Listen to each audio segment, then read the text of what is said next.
안녕하세요. 저는 30대 중반의 여성으로 현재 아들 하나 키우며 살고 있습니다. 지금이야 이렇게 편하게 얘기할 수 있지만 저는 사별의 고통을 겪으며 아주 힘든 시간을 보내야 했습니다. 사랑하는 사람의 죽음은 직접 겪어보지 않으면 알 수 없다고 하는데 지금도 그때를 생각하면 가슴 한편이 저려옵니다. 그 당시 너무 괴로워서 과연 이 고통이 끝나기는 할까 이런 생각도 들었어요. 그런데 남편이 그동안 견디며 살았던 세월의 고통에 비하면 제가 겪은 이 고통은 아무것도 아니었다는 걸 알게 되었습니다. 남편과는 아주 행복했어요. 문제는 시어머니였습니다. 여느 때처럼 흔한 시집살이가 문제였다면 어떻게든 참고 살았을지도 모릅니다. 하지만 저에게 시집살이는 없었고 오히려 저보다 남편이 시모에게 구박을 받았습니다. 처음에는 며느리인 저를 위해 주시려고 그러시나 보다 생각했지만 남편에게 하는 모습을 보니 친엄마가 맞나 싶은 생각이 들 정도였습니다. 그런데 그건 단순한 의심이 아니었습니다.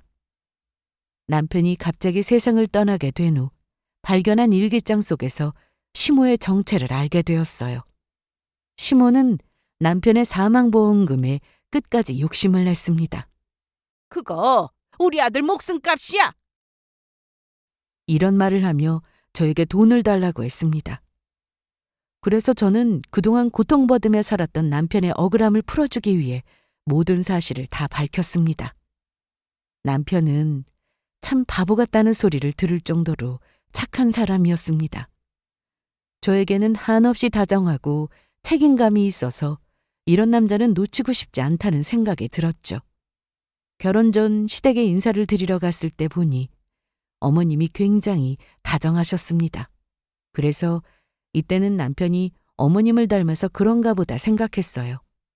아버님은 말수도 없으셨고 약간 무뚝뚝해 보였거든요. 잘 왔어요. 둘이 정말 잘 어울리네. 우리 아들 진짜 착하죠? 네, 너무 착해요. 그러니까요. 좀 이기적일 필요도 있는데 너무 물러터져서 그게 문제예요. 남편보다 나이가 어린 신우도 있었는데 신우는 남편을 아주 잘 따랐습니다. 오빠 오빠 하면서 저한테도 관심을 많이 보이더라고요.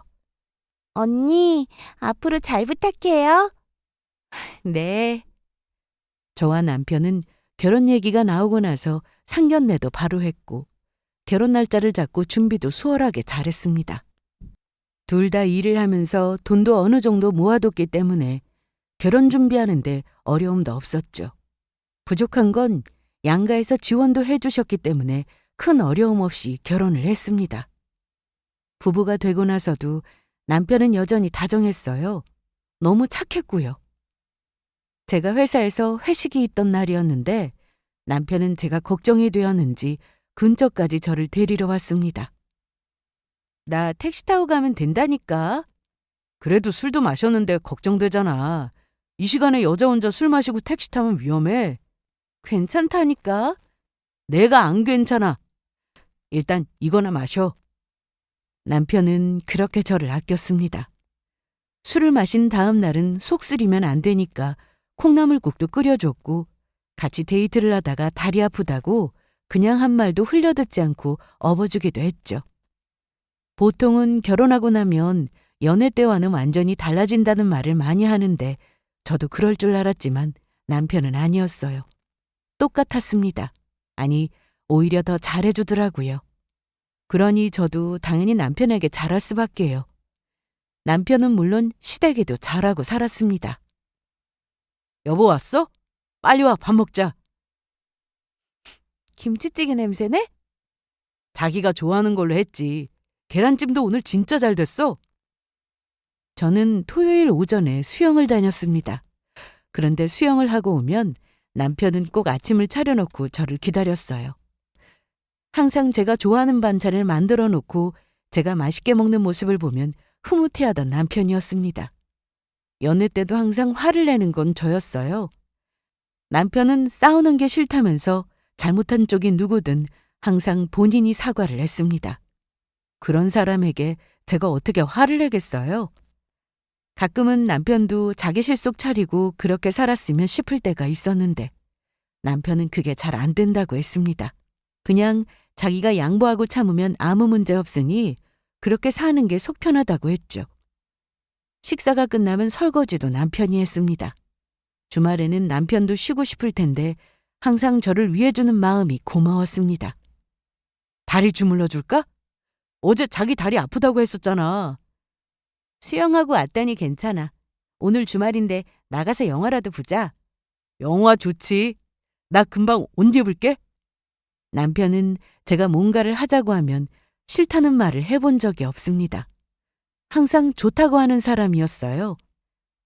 집에서 회사까지 저는 대중교통으로 1시간이 넘습니다. 하지만 남편은 걸어서 15분 거리에 회사가 있었기 때문에 매일 출퇴근으로 힘들지 않냐며 저를 걱정해 주었어요. 이런 남편과 살다 보니 친정에 가면 저희 부모님은 항상 똑같은 말씀을 하셨습니다. 주연이 네가 좀 하지. 또 강서방 시켰지? 아니에요, 장모님. 주연이도 얼마나 집안일 많이 하는데요. 내가 안 봐도 훤하다. 강서방 힘들어. 너도 좀 도와. 친정에서는 저보다 남편을 더 좋아하셨어요. 저희 부모님께도 아주 잘했고 그보다 저밖에 모르는 사람이라 친정엄마는 저에게 늘 남편에게 잘하고 살라고 하셨습니다. 그런데 시댁에 가면 완전히 반대였습니다. 시어머님이 남편보다 저에게 더 잘해주셨죠. 어서 와. 밥은 먹고 온다고 해서 따로 안 했는데. 네, 저희 다 먹고 왔어요. 그럼 과일이나 먹자. 제가 할게요. 됐어, 그냥 둬. 청호 네가 와서 해라. 네, 제가 할게요. 이리 줘, 내가 할게. 자기는 저기 가서 편하게 앉아 있어. 그래, 쉬라고 할 때 말 들어. 정호 너는 과일 닦았고 안방 화장실 변기 막혔으니까 그것 좀 뚫어라. 네. 보통 시댁에 가면 며느리가 바쁘게 움직이는 집이 많잖아요. 그런데 저희 시댁은 아니었습니다. 물론 저도 밥 차리고 설거지하고 이것저것 하는 게 많았지만 남편은 쉬지를 못했습니다. 처음에는 저를 위해 주시는 걸로만 생각했는데 그게 아니었어요. 어머님은 남편에게 뭐 하나 일을 시키면 그 일이 끝나기도 전에 또 다른 일을 시키시더라고요. 착한 남편은 군소리 없이 또 알겠다고 하면서 시키는 일을 다 했는데 제가 다 안쓰러울 정도였습니다. 자기야, 나랑 같이 하자. 이것 어떻게 하면 돼? 에이, 옷 버려. 얼른 들어가 있어. 나 혼자 하면 돼. 이건 전문가 불러야 하는 거 아니야? 부품도 필요해 보이는데. 전에도 해봤어. 금방 끝나니까 들어가서 기다려. 그래도 같이 해. 자기 힘들잖아. 시댁에 가면 고생만 하다 오는 남편이 짠했습니다. 그래서 되도록 시댁에 안 가려고 했습니다. 하지만 남편은 쉼호의 호출에 평일에도 퇴근하고 시댁에 다녀오기도 했어요. 일을 마치고 집에 오면 남편이 항상 먼저 와 있었는데 아무도 없으면 남편은 시댁에 간 거라고 보면 됩니다. 여보세요? 자기야, 어디야? 나 지금 집에 가는 길이야. 퇴근이 늦네? 아니, 어머니가 잠깐 오라고 하셔서 갔다 오느라 늦었어. 나 거의 다 왔어. 뭐가 그렇게 시킬 일이 많은지 자기 아들인데도 너무 부려먹는다는 생각이 많이 들었습니다. 자기야, 오늘은 또 무슨 일 하고 왔어? 아, 별거 아니야. 가구 버릴 게 있는데 힘쓸 사람이 없다고 하잖아. 어머님 계시잖아. 아버지가 마침 약속이 있으셨는지 오늘 늦는다고 하셨다네. 아무리 그래도 퇴근하고 피곤할 거 뻔히 알면서 자기를 부르냐? 괜찮아. 진짜 별거 아니었어. 자기 오늘은 회사에서 별일 없었어? 없었어. 밥은? 아직. 어머님이 자기 부려먹고 밥도 안 주셨어? 집에서 먹으려고 그냥 먹었다고 했지 뭐. 조금만 기다려. 내가 금방 차려줄게. 얼른 씻어. 땀도 많이 흘렸네. 고마워. 가끔 보면 남편은 정말 바보인가 싶을 때가 있었습니다. 그러던 어느 날 남편이 잠꼬대를 하는 모습을 보게 되었습니다. 저는 한 번 잠이 들면 누가 업어가도 모를 정도로 깊게 잠을 자기 때문에 옆에서 남편이 코를 골아도 신경 쓰지 않고 잘 잤습니다. 그런데 한동안 남편이 피곤해해서 저보다 먼저 잤는데 방에서 무슨 소리가 들려 가보니 잠꼬대 소리였어요. 잘못했어요. 잘못했어요. 내일 시키는 대로 할게요. 제발요. 저는 남편이 악몽이라도 꾸는 건가 싶어 급하게 깨웠습니다. 자기야, 자기야. 왜 그래? 무슨 꿈을 꿨길래 잘못했다고 그래? 손까지 빌면서? 내가 그랬어? 어머나, 식은땀도 흘렸네. 악몽을 꿨나 봐. 자기는 왜 안 자? 나 이제 자려고. 그런데 잠꼬대를 왜 그렇게 심하게 해? 괜찮아. 그런데 그날 이후로도 남편은 안 좋은 꿈을 꿀 때가 많았습니다. 하지 마세요. 때리지 마세요. 제가 깨우지 않아도 남편이 소리를 지르면서 자다가 일어날 때도 아주 많았거든요. 여보, 왜 그래? 또 무서운 꿈 꿨어? 그랬나 봐. 뭐야, 베개에 이거 다 땀이야? 그런데 자기 울었구나. 몰라. 오늘은 잠 못 자겠다. 남편의 눈을 보니 옆으로 눈물 자국도 있었습니다. 남편은 지친 얼굴을 하고는 거실로 나가 TV를 본다고 했습니다. 그러면서 일부 예능 프로를 찾아 틀더니 한밤중에 그걸 보더라고요. 악몽이라고 해도 한두 번도 아니고 이렇게 자주 이런 일이 일어나니 남편에게 뭔가 있는 건가 싶은 생각이 들었습니다. 자기, 혹시 회사에서 힘든 일 있어? 스트레스 받는다거나. 아니, 그런 거 없어. 그럼 뭐 나한테 불만은? 다 말해봐. 괜찮아. 당연히 없지. 내가 자기한테 무슨 불만이 있어. 무슨 일 있으면 나한테 제일 먼저 말해주기야? 그럴게. 자기는 얼른 들어가서 자. 안 잘 거야? 다시 자면 또 안 좋은 꿈을 꿀 것 같아서. 항상 제 앞에서는 웃는 남편이라 무슨 일이 있어도 내색하지 않았습니다. 그러니 제가 알 길이 없었죠. 힘들면 힘들다고 말하고 고민이 있으면 털어놨으면 싶었는데 남편은 얘기하지 않았어요. 그저 제가 할 수 있는 건 남편이 집에 와서 편히 쉴 수 있게 하는 거였습니다. 그래서 주말에는 제가 밥하고 설거지도 하고 분리수거도 하고 남편을 온전히 쉬게 해주려고 노력했습니다. 하지만 남편이 그걸 보고 가만히 있을 사람이 아니었죠. 음식물도 제 손이 더러워진다며 무조건 직접 버린다고 하는 사람이었어요. 이리 주라니까. 됐어. 자기 좀 쉬어. 반신욕이라도 할래? 물 받아줘? 아니, 얼른 줘. 내가 금방 버리고 올게. 정말 못 말렸습니다. 그런데 그날 이후로도 남편은 자꾸 잠꼬대를 했는데 이게 점점 심해지는 것 같아서 혹시나 몸이 허약해서 그런가 싶어 보약을 지어오기도 했습니다. 자, 이거 챙겨가서 점심 때 먹어. 난 정말 안 먹어도 되는데. 자꾸 그럴래? 비싼 거야. 자기도 알지? 알지. 그러니까 시간 맞춰서 잘 먹으라고. 알았어. 늦겠다. 얼른 출근하자. 사실 비싼 한약이라 그런 건 아니었고 그렇게 해서라도 먹게 하려고 했습니다. 남편은 오히려 보약을 먹을 사람은 저라고 했는데 왜 그렇게 자기 몸은 신경을 안 쓰는지 가끔은 화가 나기도 했어요. 그런데 천성이 워낙에 착한 사람이니 이건 바꿀 수가 없는 거잖아요.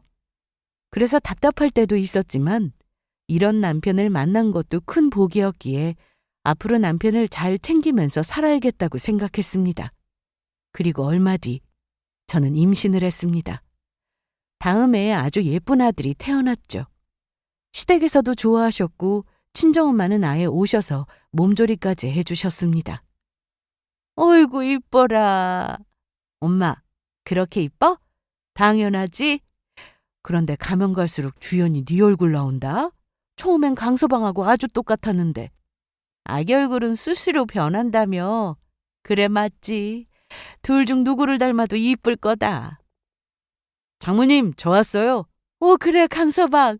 오늘도 고생 많았네. 내가 저녁 차려놨는데 밥 먹고 왔어? 안 먹었어요.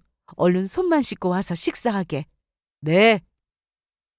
남편은 저희 엄마가 오래 계셨는데도 그 어떤 불평도 하지 않았습니다. 오히려 더 좋아하는 얼굴이었어요. 그런데 엄마가 계시는 동안에도 남편은 또 잠꼬대를 심하게 했습니다. 이날 저는 새벽 수유를 하느라 너무 피곤해서 자느라 몰랐는데 엄마가 옆방에서 주무시다가 남편 목소리를 듣고는 급하게 안방으로 들어오셨어요. 아니, 강서방! 강서방! 엄마, 왜 그래? 강서방, 왜 이러니? 어? 그만요. 그만하세요. 때리지 마세요. 남편은 저번처럼 또 그만하라는 말을 반복했습니다. 너무 힘들어하길래 억지로 깨웠는데 자는데 자네 목소리가 들리잖아. 안방문을 얼마나 두드렸나 몰라. 둘 다 아무 기척도 없고 해서 그냥 들어왔네. 그런데 무슨 꿈을 꿨길래 그래? 모르겠어요. 너무 피곤해서 그랬나 봐요. 종종 이래요. 괜찮으니까 얼른 가서 주무세요. 다음 날 남편은 평소처럼 출근을 했습니다. 그런데 엄마가 걱정을 정말 많이 하셨어요. 강서방, 평소에도 저래? 자주 그래. 무슨 스트레스 받는 일이 있나? 안 그래도 내가 물어봤는데 회사에서는 아무 일 없다고 그러네? 그런데 무슨 꿈이길래 때리지 말라는 말을 하지?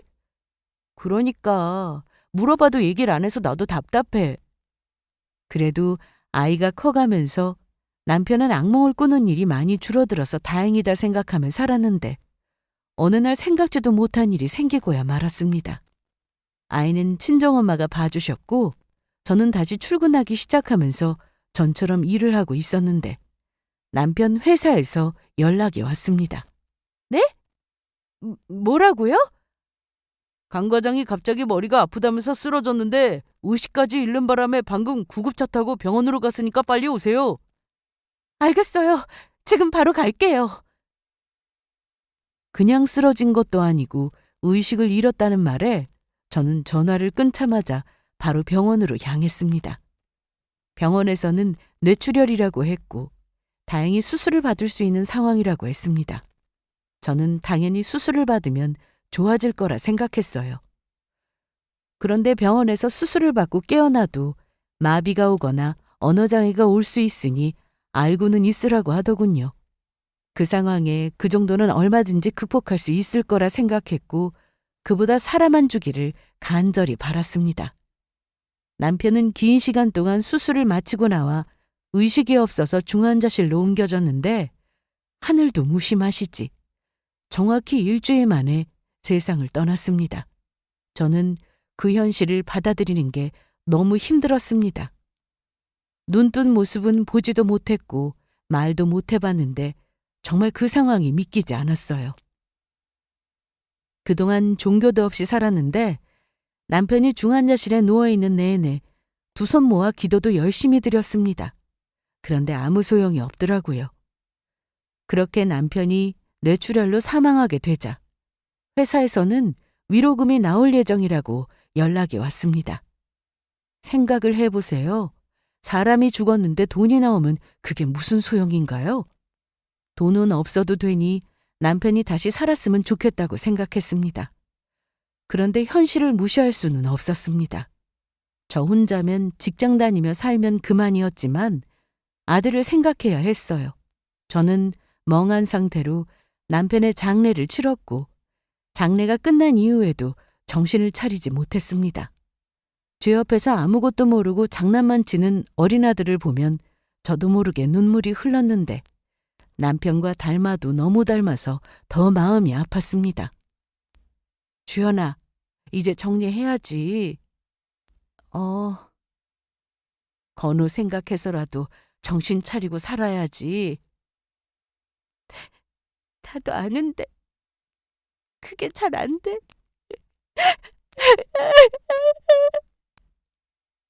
장례 후 몇 날 며칠을 밖에 나가지도 않고 내내 울기만 했습니다. 회사에서도 제 상황을 이해해 주셔서 회사를 좀 쉬게 되었는데 남편 물건 정리를 해야 하는 걸 알면서도 손대고 싶지 않더라고요. 그러다 아들이 저에게 와서는 엄마 울지 마 하는데 순간 정신이 번쩍 들었습니다. 그래서 너무 힘들었지만 그날부터 남편의 물건을 정리하기 시작했습니다. 남편이 책을 좋아해서 방 하나를 서재로 만들어 사용했었는데 그 방에 들어가니 온통 남편의 물건뿐이었습니다. 어디서부터 정리를 해야 하나 막막해서 일단 책상에 앉았는데 서랍 3개 중 딱 하나가 잠겨 있었습니다. 저한테 비밀은 없는 사람인 줄 알았는데 대체 뭐가 들었길래 잠근 건가 싶어 열쇠를 찾았어요. 열쇠는 남편이 출근할 때 항상 들고 다니던 가방 안쪽 주머니에서 찾았습니다. 그리고 서랍을 열어봤는데 낡은 노트가 눈에 들어왔습니다. 한 권을 집어드니 그 아래 2권이나 더 있었어요. 첫 장을 넘기니 남편이 직접 쓴 일기였습니다.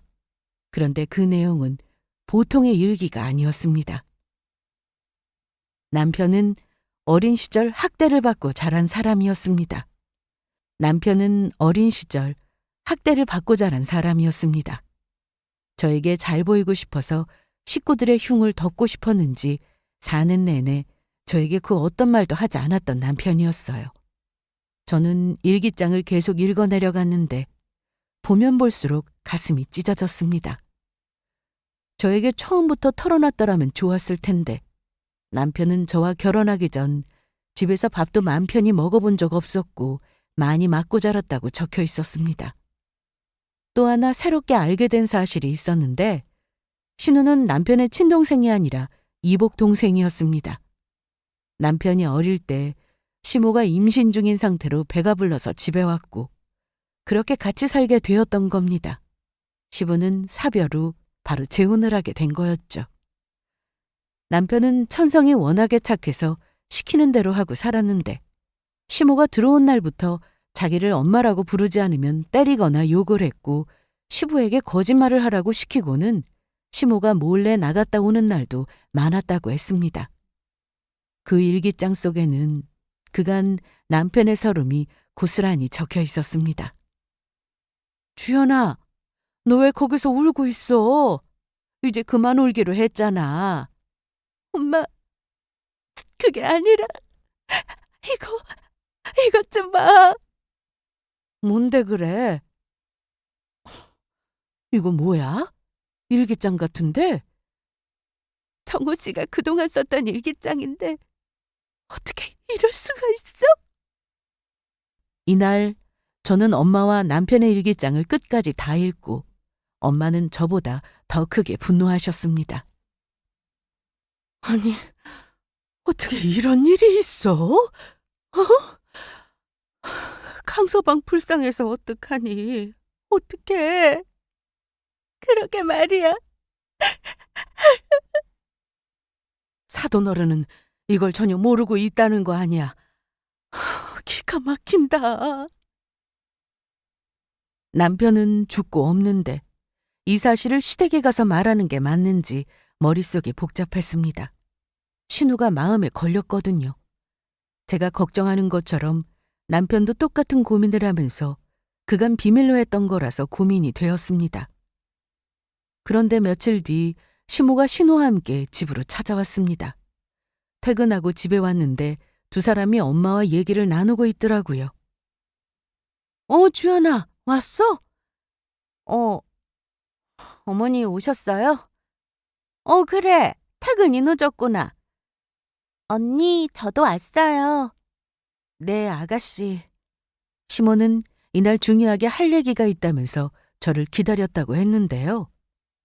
주연아, 건우가 아까부터 졸려해서 재울 테니까 얘기하고 있어. 알았어. 그동안 어떻게 지냈니? 자야 뭐 그냥 얼굴이 영 말이 아니네. 나도 우리 정호 장례 치르고 나서 많이 아팠어. 그래도 시간이 약이다. 금방 좋아질 거야. 네. 그런데 무슨 일로 오신 거예요? 다른 게 아니라 내가 아들 회사에 전화했는데 회사에서 돈이 나온다며? 위로금 말이다. 아, 네. 그런데 왜 나한테 말 안 했니? 아직 나오지도 않았는데요. 어쨌든 네가 받을 거 아니냐. 그리고 청우한테 보험 있는 거 그것도 서류 준비는 다 했어? 이날 시몬은 남편 앞으로 나올 돈을 정확히 알고 찾아왔는데 막무가내로 그 돈을 내놓으라 했습니다. 내가 모를 줄 알았지? 아들한테 무슨 보험이 있는지 내가 모르는 게 말이 돼? 내가 청우 엄만데. 너도 알겠지만 우리 지은이가 지금 결혼 얘기 나오고 있잖아. 좀 있으면 상견례도 할 건데 신혼집은 우리 쪽에서 마련하기로 했으니 그 돈 받으면 나한테 그대로 보내거라. 어머님, 그건 아니죠. 그 돈이 어떤 돈인지 아시면서. 그 보험은 내가 들으라고 해서 가입한 거야. 나 아니었으면 지금 그 보험금도 없는 건데 너 어쩜 말을 그렇게 하니? 장례 치른 지 지금 얼마나 됐다고 돈 얘기를 하세요? 그리고 그 보험이 어머님 권유로 가입한 거라고 해도 보험료 어머님이 내셨어요? 그걸 내가 왜 내니? 내 보험이야? 암튼 그렇게 알아. 그 돈으로 우리 딸 시집 보내야 하니까 넌 돈 쓸 생각 말고. 늦었으니까 우린 이만 가보마. 너 똑똑하니까 내 말 잘 알아들었을 거라 믿는다.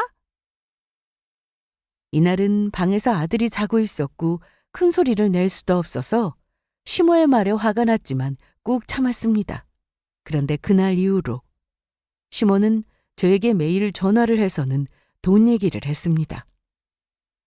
너 보험금 신청했어? 아니요, 아직. 빨리 하지 않고 뭐해? 그런데 어머님은 저랑 제 아들 걱정은 안 되시나 봐요? 뭐? 어머님한테 자식은 아가씨 하나인 것 같아서요. 그게 무슨 말이야? 정호도 내가 키운 내 새끼지. 나도 우리 아들 갑자기 그렇게 가버려서 마음 아파. 그런데 산 사람은 살아야지 않겠어? 장례 치르면서 들어온 부의금도 어머님이 다 가져가셨으면서 어떻게 이 돈을 달라고 하실 수 있으세요? 아니, 너 말은 바로 해라. 그때 들어온 그 돈으로 장례비 내고 얼마 남지도 않았어. 그리고 네 아버지랑 내 손님도 많았는데 그건 당연한 거 아니야? 네. 그래서 그 돈에 대해서 저 아무 얘기도 안 했어요. 그런데 아버님은 아세요? 언제 그런 거 신경 쓰는 분이니? 나더러 다 알아서 하라는 분인 거 너도 알면서. 아니요. 어머님이 그동안 정호 씨한테 어떻게 했는지 아버님도 아시냐고요. 어? 그게 무슨 소리야? 내가 우리 아들 애지중지 키운 건 네 아버지가 제일 잘 알아. 그래요. 그럼 오늘 퇴근하고 시댁으로 갈게요. 제가 직접 물어보죠. 그래, 오너라. 아버지가 내 말 듣지 네 말 들을 것 같냐? 내 말이라면 껌뻑 죽는 사람인데. 사실 아버님은 어머님 말씀을 정말 잘 따르시는 분이셨습니다. 결혼 초에는 그저 두 분이 사이가 좋다고 생각했고 특히 아버님이 어머님한테 항상 져주시는 거라고 생각했습니다. 집안의 중요한 일을 결정할 때도 항상 어머님이 나섰기 때문에 시댁에 가서 어머님이 남편 보험금을 요구한다는 말을 꺼냈을 때 아버님의 반응은 대충 예상이 되었습니다. 하지만 남편 일기장에 있던 내용이라면 말이 달라지죠. 그래서 저는 퇴근 후 집에 들러 서류를 챙겼고 바로 시댁으로 갔습니다.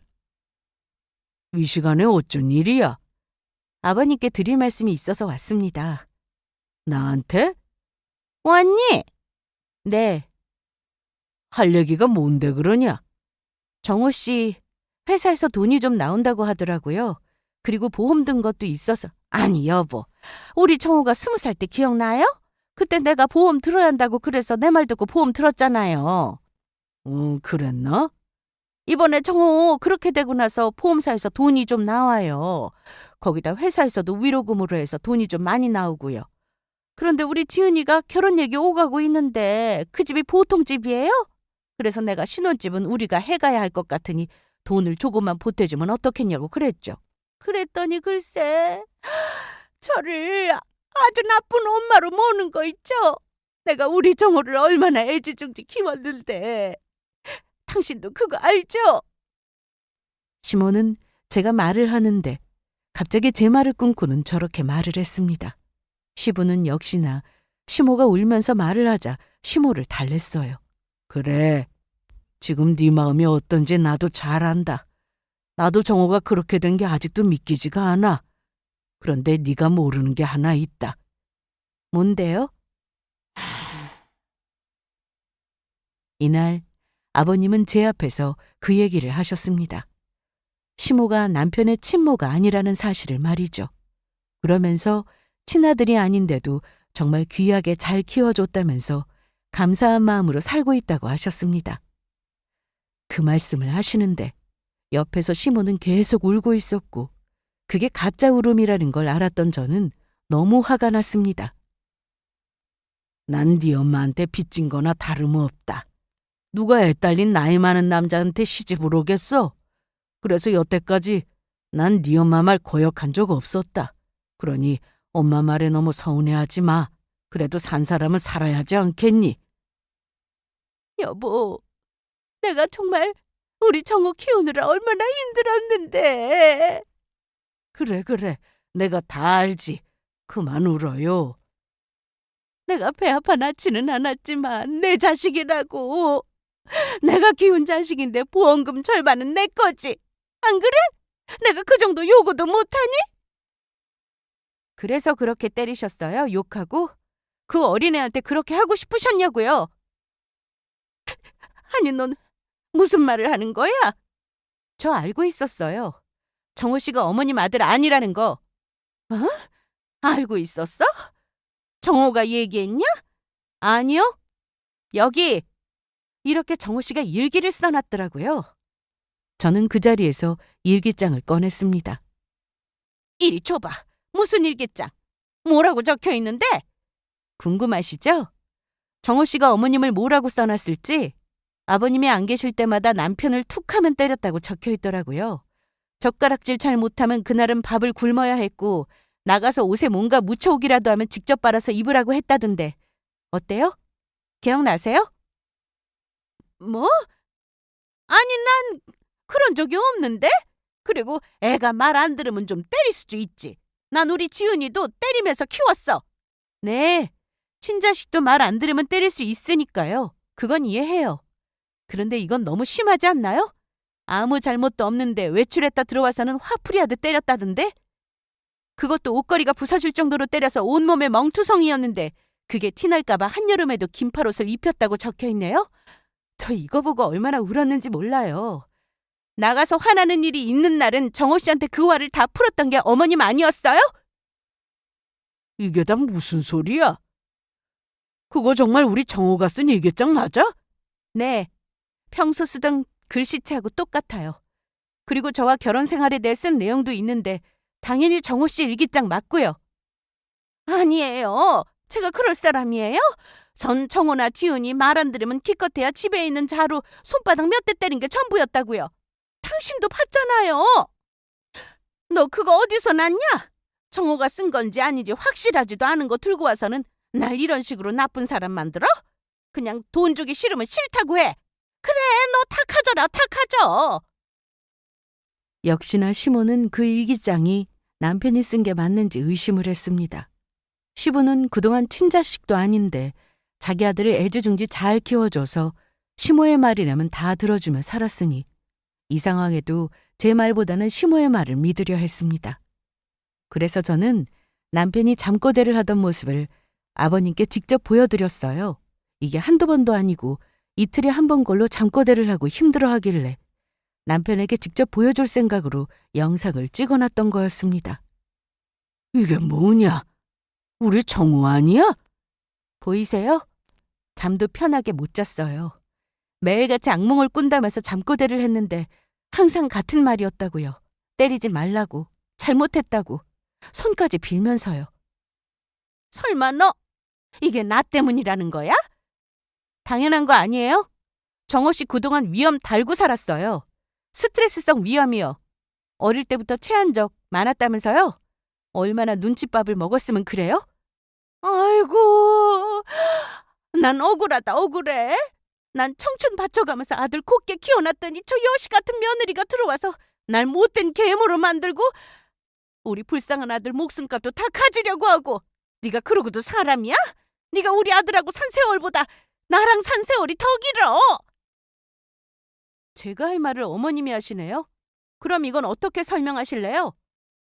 남편의 서랍에서 발견한 건 일기장 3권이 전부가 아니었습니다. 녹음기 하나와 각서가 적힌 종이 한 장까지 들어있었는데 그 각서는 신우의 친부가 작성한 각서였습니다.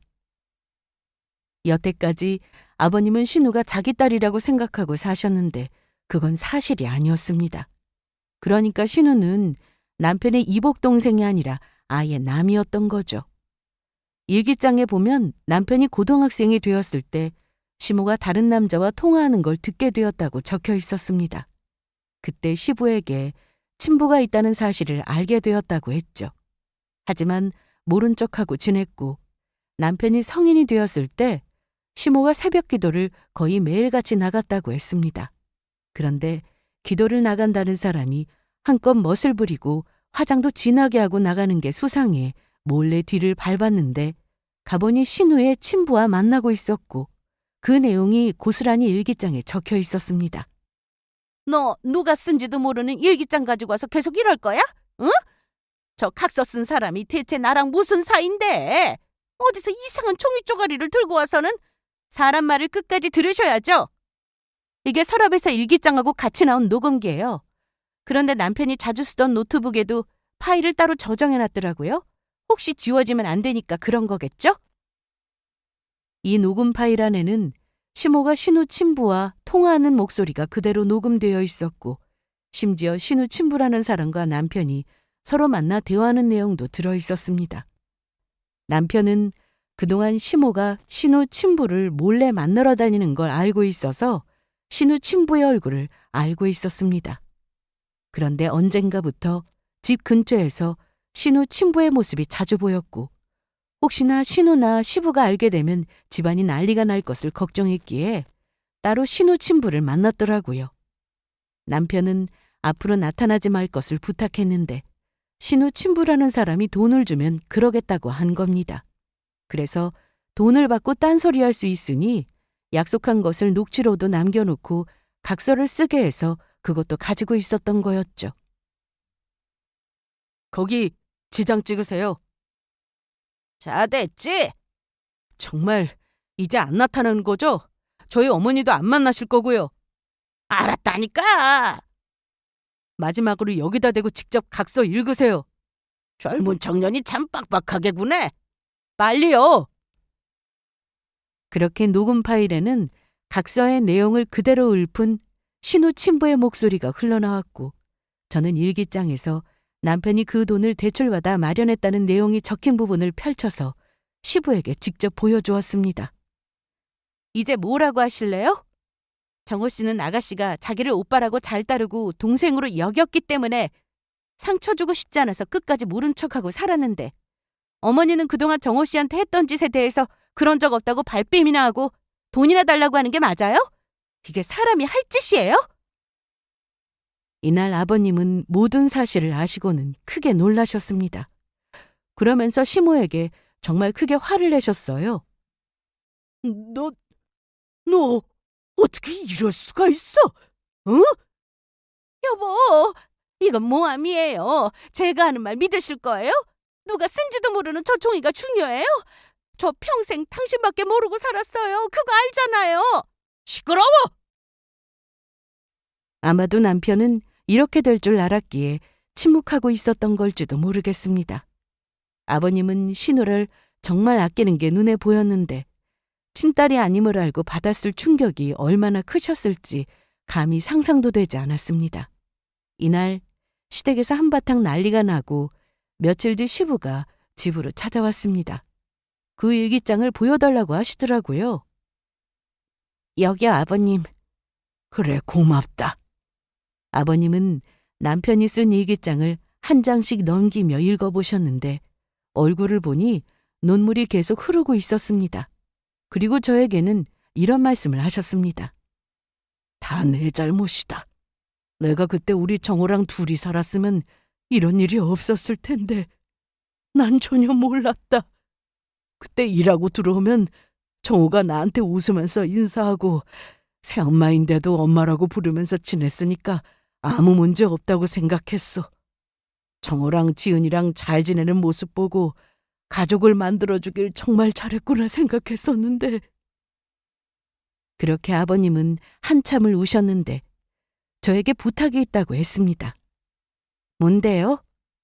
지은이한테는 모른 척 해줘라. 그래도 내가 아빠로 알고 있는데 걔한테까지 그런 상처를 줄 수는 없잖아. 그러면서 아버님은 이혼할 생각이라고 하셨습니다. 대신 신우에게는 친부가 있다는 얘기는 하지 말아달라고 하셨죠. 그리고 우리 정우 앞으로 나온다는 보험금은 우리한테 줄 필요 없다. 네가 받는 게 맞고 건우 키우면서 써야지. 미안하다. 내가 이렇게 사과하마. 그런데 제가 말하지 않아도 신우가 이 사실을 다 알게 됐습니다. 시부가 시모에게 이혼 요구를 하고 조용히 나가달라고 했는데 자기만 쫓겨나가는 게 억울했는지 신우에게 모든 사실을 다 말한 겁니다. 신우는 그 얘기를 듣고 충격을 받아 저희 집으로 왔습니다. 언니, 그게 다 사실이에요? 뭐가요? 다 듣고 왔어요. 저한테 아빠가 또 있다면서요. 친아빠가 있다면서요. 아가씨, 일단 진정해요. 건우 지금 자고 있어요. 죄송해요. 제가 너무 기가 막혀서. 엄마가 아빠랑 이혼하기로 했다면서 저더러 같이 나가자고 하는데 제가 나가는 게 맞아요? 전 아빠하고 다 같이 살고 싶은데 저 나가야 해요? 일단 눈물 좀 닦아요. 저도 몰랐어요. 알고 나서 너무 놀랐고요. 신우는 나이가 어려서 그저 철이 없더구만 생각했습니다. 그런데 시모한테 학대받으며 자란 남편의 얘기를 듣고는 너무 가슴 아파했습니다. 그리고 시모를 용서할 수 없다고 했죠. 나 그깟 결혼 안 해도 돼요. 돈 없어도 된다고요. 오빠한테 미안해서 어떡해요? 다 정말 우리 오빠라고 생각했고 오빠가 나한테도 정말 잘해줬는데 나 집에서 나가기 싫어요. 언니. 그렇게 신우는 한참을 울었는데 겨우 진정되고 나서 남편의 일기장을 보고 싶다기에 보여주었습니다. 그리고 남편 서재에서 신우는 오열을 했습니다. 그날 이후 시모는 시댁에서 나가게 되었습니다. 쫓겨난 거나 다름없었죠. 시모는 신우의 친부에게 갔다고 들었는데 그러면서 신우에게 매일 전화해서 시댁에 나오라고 했다는군요. 하지만 신우는 시부 옆에서 살 거라고 하며 전화번호까지 차단했다는데 그 바람에 시모가 저에게 전화를 해서는 신우의 마음을 돌려달라고 했습니다. 너무 어이가 없는 상황이었죠. 저도 더는 시모의 전화를 받고 싶지 않아 차단하고 삭제도 했는데 급기야 집까지 찾아왔습니다. 모자를 푹 눌러 쓰고 와서 처음에는 누군지도 몰랐는데요. 누구세요? 나야. 어머니, 잘 지냈니? 여긴 왜 오셨어요? 너까지 내 전화를 안 받으니까 이렇게 왔지. 우리 지은이 마음 돌릴 사람은 너밖에 없어. 아니요, 저도 못 돌려요. 아가씨가 애도 아니고 다 큰 성인인데 좀 부탁한다. 나 우리 지은이 안 보고는 못 살아. 그리고 친아빠가 따로 있는데 피 한 방울 안 섞인 사람하고 산다는 게 말이 되니? 낳았다고 다 부모 아닙니다. 아가씨가 그러던데요. 어릴 때 집에 엄마가 툭 하면 나가고 없어서 오빠가 봐줬다고요. 제 남편이 아가씨를 돌봐줬다고요. 제 남편도 그 당시엔 어렸어요. 남편은 친자식이 아니라서 그랬다 쳐요. 아가씨는 어머님 친딸이면서 어쩜 그래요? 그리고 그동안 교류 한 번 없이 지냈던 친부하고 같이 살자고 하는데 저라도 싫어요. 그러니까 어머님이 진짜 아가씨를 생각한다면 억지로 데려갈 생각은 마세요. 그런데 이날 시모는 제 앞에서 무릎까지 꿇으며 잘못했다고 빌었습니다. 내가 이렇게 빌게 미안해. 너 건우 못 보고 산다고 생각해봐. 살겠어? 저는 그럴 일이 없죠. 비교할 걸 하세요. 그동안 제 남편한테 때리고 욕하고 사람 취급 안 하고 사신 거 평생 사죄하고 사세요. 그래도 그 죄가 사라지는 건 아니겠지만요. 그래, 그럴 테니까 네가 우리 지은이한테 말 좀 해줘. 엄마가 너무 보고 싶어 한다고. 친아빠도 보고 싶어 한다고. 저번에 어머님이 그러시던데요. 아가씨 봐서 참는 거라고. 그런데 혹시나 눈앞에 다시 나타나면 그때는 정말 가만 안 둘 거라고. 아버님 한번 화나시면 정말 무서운 분인지는 저보다 더 잘 아시죠? 저 지금 전화 걸기 전에 빨리 가세요. 주연아, 그래도 난 네 시어머니잖아. 누가 제 시어머니예요? 안 되겠네요. 전화해야지. 제가 아버님께 전화를 걸려고 하자 시모는 그게 그렇게 무서웠는지 바로 일어나서 도망치듯 가버렸습니다. 그날 이후 시모는 시댁 근처에 서 있다가 몰래 신우를 보고 가곤 했다는데 신우가 바보도 아니고 그걸 왜 모르겠어요? 알면서도 일부러 모른 척했다고 하더라고요. 남의 자식 가슴에 대못을 박아놓고 정작 자기가 자식을 못 보고 사는 아픔이 어떤지 느끼면서 과거 자신의 잘못이 얼마나 큰 죄인지는 알기는 할까요? 만약 신우가 없었다면 시부는 절대로 시모를 그렇게 조용히 내쫓는 것으로 끝내지 않았을 거라는 생각이 들었습니다. 저는 여전히 남편을 그리워하며 지내고 있습니다. 물론 전처럼 매일 울거나 하는 건 아니고 그래도 정신을 바짝 차리며 살고 있어요. 저한테는 지켜야 할 가족이 있기 때문에 제가 힘을 내지 않으면 안 되겠더라고요. 제 아들은 아주 건강하고 예쁘게 자라고 있는데 친정 부모님이 자주 오셔서 봐주시고 계십니다. 너무 감사하죠? 시간이 약이라고 정말 고통스러운 감정이 조금씩 사라지고 있습니다. 그리고 아들을 보면서 언제까지 남편만 그리워하며 살 수는 없겠다는 생각이 들더라고요. 그래서 저는 요즘 정말 열심히 살고 있습니다. 회사에 출근해서 일도 열심히 하고 퇴근해서는 아들과 시간도 보내고요. 일하는 엄마라서 아들에게 미안하긴 하지만 그래도 평일 저녁이나 주말에는 온전히 제 아들을 위해 시간을 보낸답니다. 앞으로도 저는 이렇게 살 생각입니다.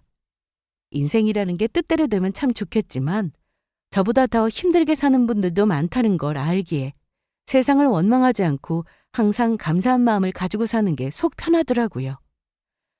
하늘에서 남편이 지켜볼 거라 생각하니 조금도 게을러질 수가 없습니다. 그럼 제 사연은 여기서 이만 마치도록 하겠습니다. 아들과 행복하게 잘 살 테니 제 인생 많이 응원해 주시고 제 사연 끝까지 들어주셔서 감사합니다.